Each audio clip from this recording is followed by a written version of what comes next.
Hello there, my friends. Chris Marcus here with you for Arcadia Economics and an action-packed episode of the show coming your way tonight. I know I say that a lot, although hopefully you guys are having as much fun following what's going on as I am. I continue to be stunned at the things we are seeing. Although it seems as if perhaps a lot of the things that we've all been waiting for quite a while may be finally coming to a head. I hope very much that before this happens, there will be a day I'll be able to come on and say, this is definitively happening on date X, and there it goes. Um, Unfortunately, I'm not able to say that yet today. And by all means, having followed this for years before I even started doing the show, I fully get the value of not saying this is going to happen conclusively unless you're sure that it is. So that's why I've never said that. But with that said, gee, you'd sure think that if this scheme was ever going to unravel, that these are a lot of the signs, things that are going on that we'll cover in tonight's video. You would think those would be a lot of the things that would happen when something is about to go down. And tonight we'll get into the reasons why. And again, really the way I've approached this is that if you imagine Enron or Bernie Madoff's Ponzi scheme, let's say you had been analyzing it, you knew at some point there was an imbalance, you didn't know when, but if you think, all right, what did you see the day before it unraveled, the week before it unraveled? And that's what I've looked for in the silver market for the better part somewhere between 9 to 11 years. I guess it was 9 years ago when I started realizing the markets were rigged. 11 years ago when I first started realizing US government was a Ponzi scheme.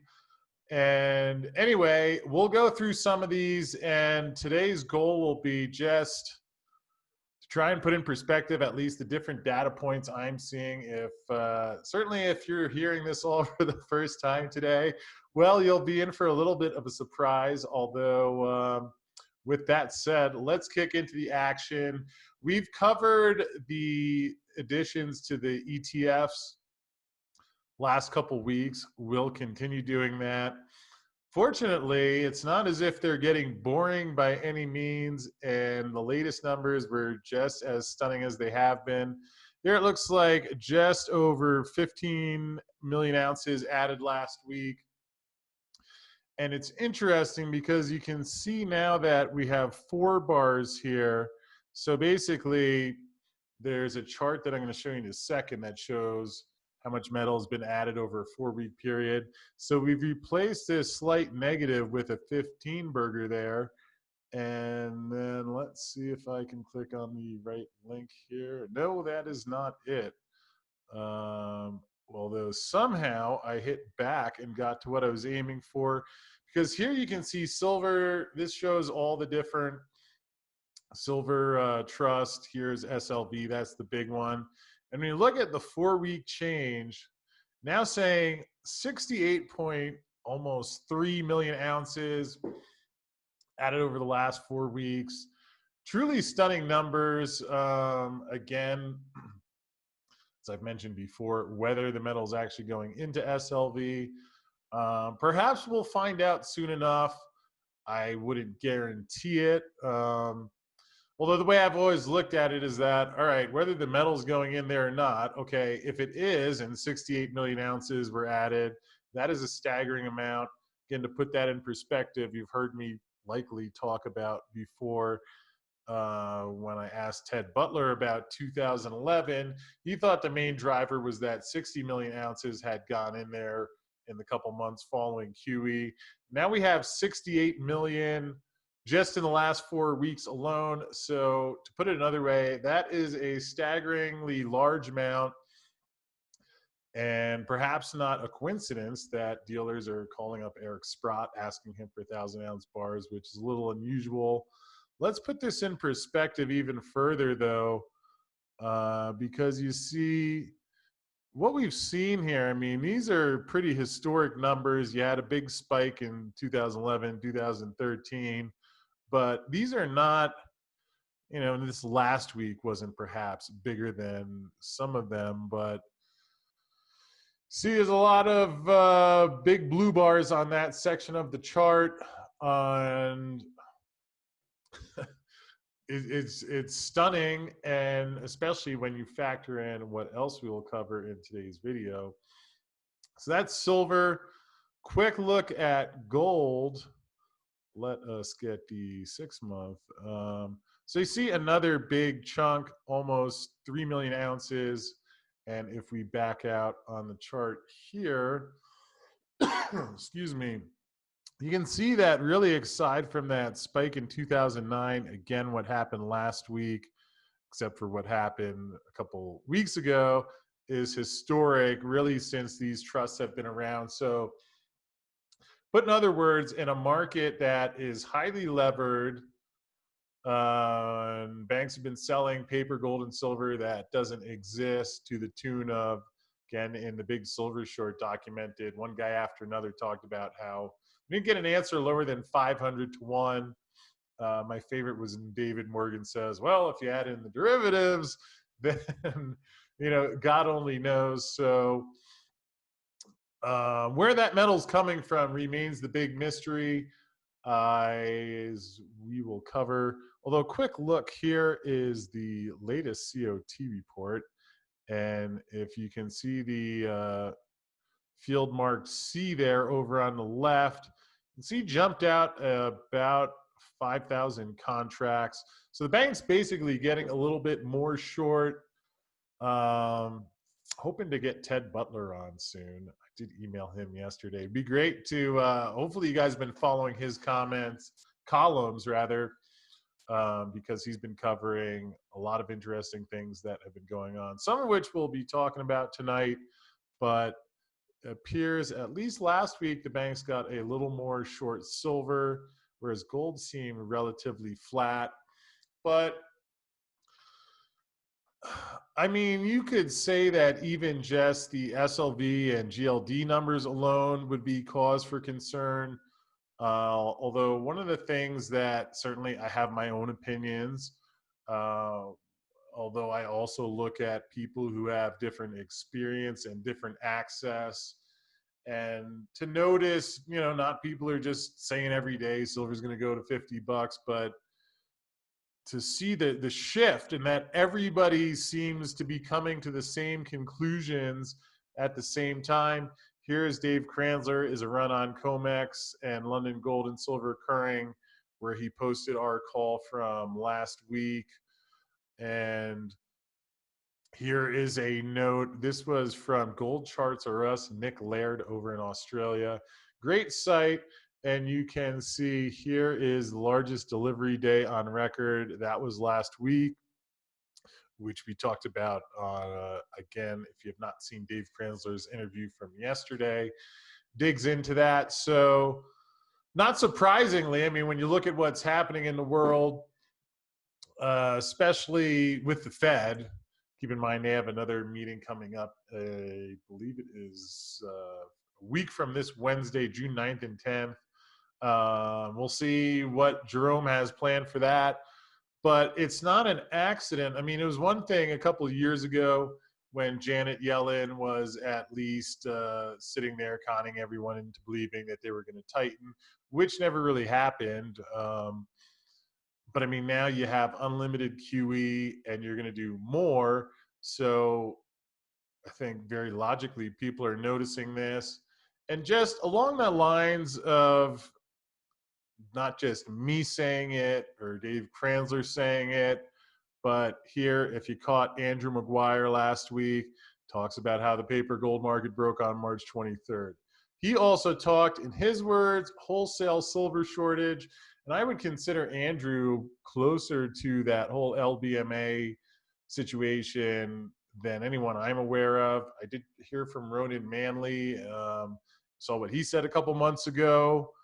And then where do we have, there's that clip. Eric Sprott talks about silver shortage. Alistair McLeod was on talking about how he sees a banking crisis happening in the next month to two. I mean, so there's a lot of people all coming to the same conclusion. which is not hard to reach. And we'll come back to that one. Although, as I was thinking about a little more, we had this story last week. U.S. imports record amount of gold from Switzerland as virus upends trade.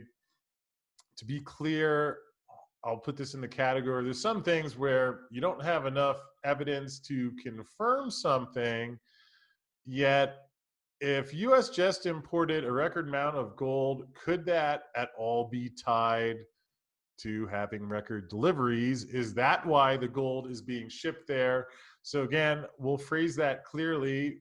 I don't have enough to confirm, although certainly I've, in terms of things that just logically pop to mind, why would they be shipping all of that gold over?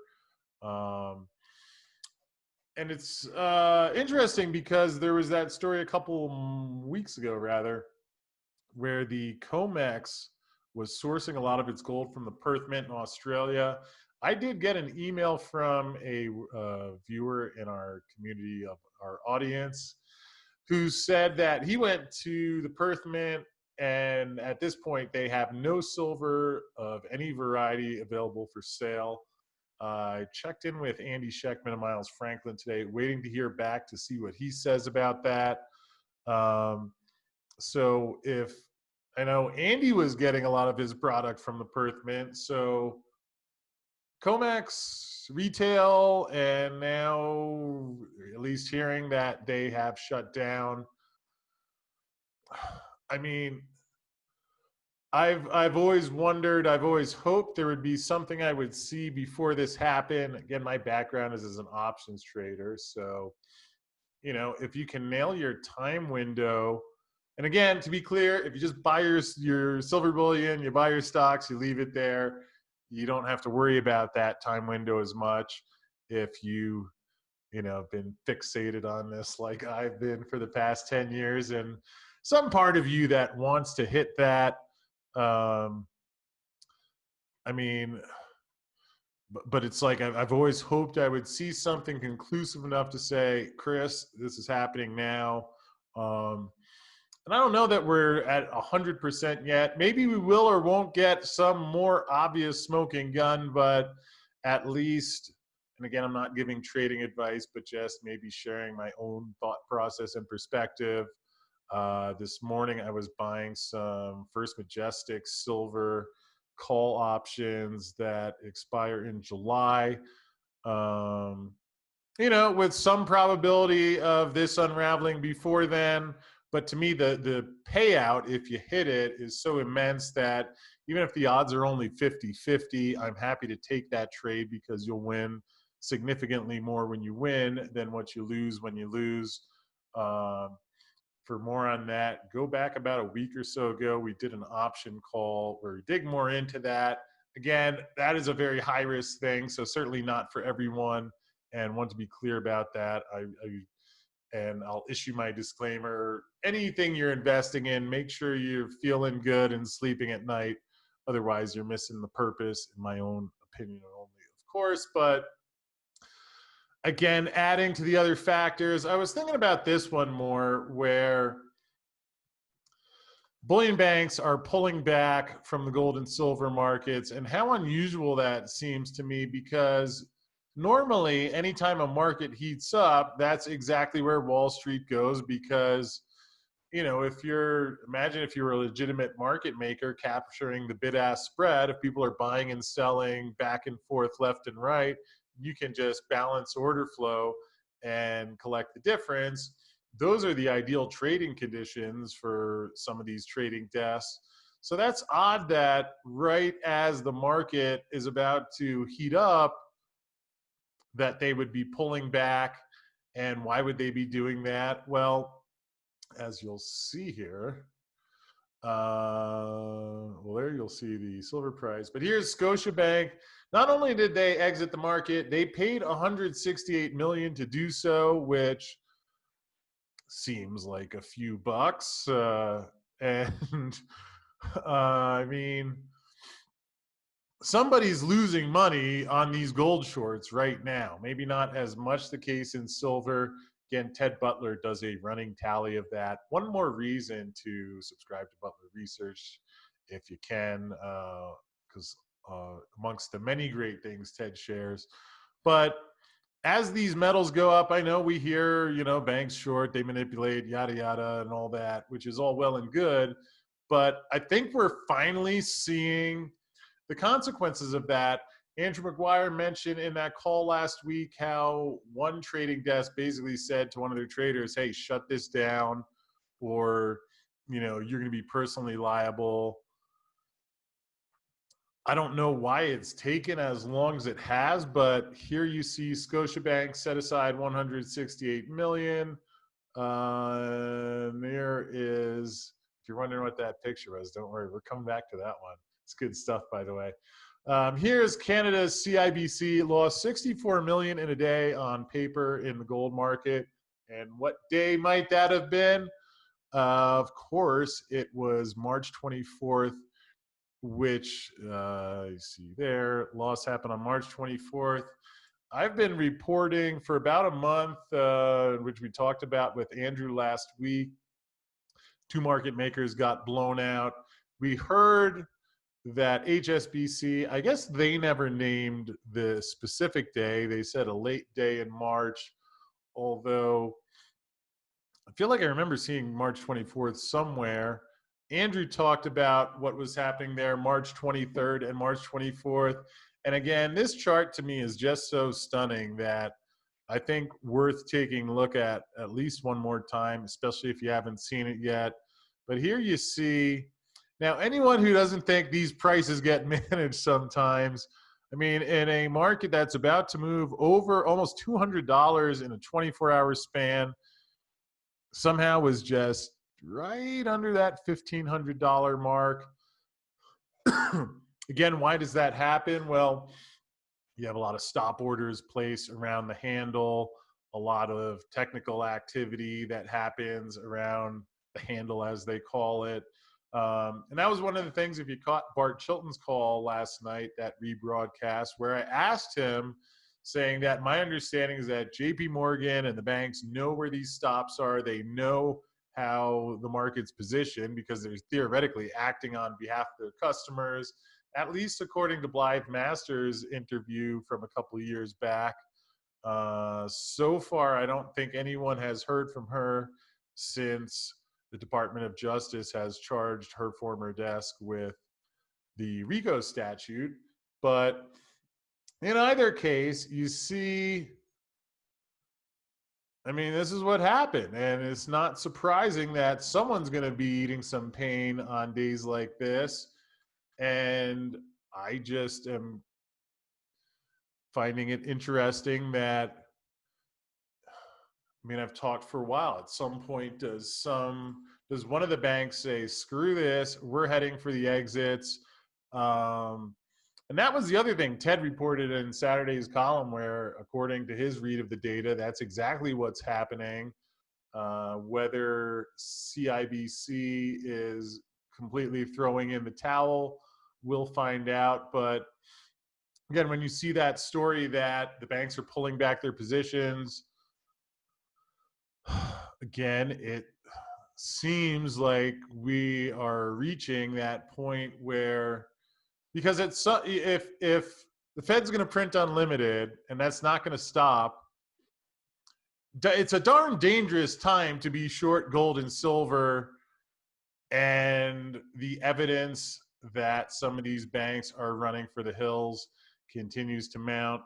Quick look at silver. Ignore that point up 3 cents. You can see it was quite a good day. Silver opened yesterday at 1785, let's call it, almost up as high as 1840 today. So let's call it 50-ish cents, I suppose you could say. Closing on the Kitco chart at 1831.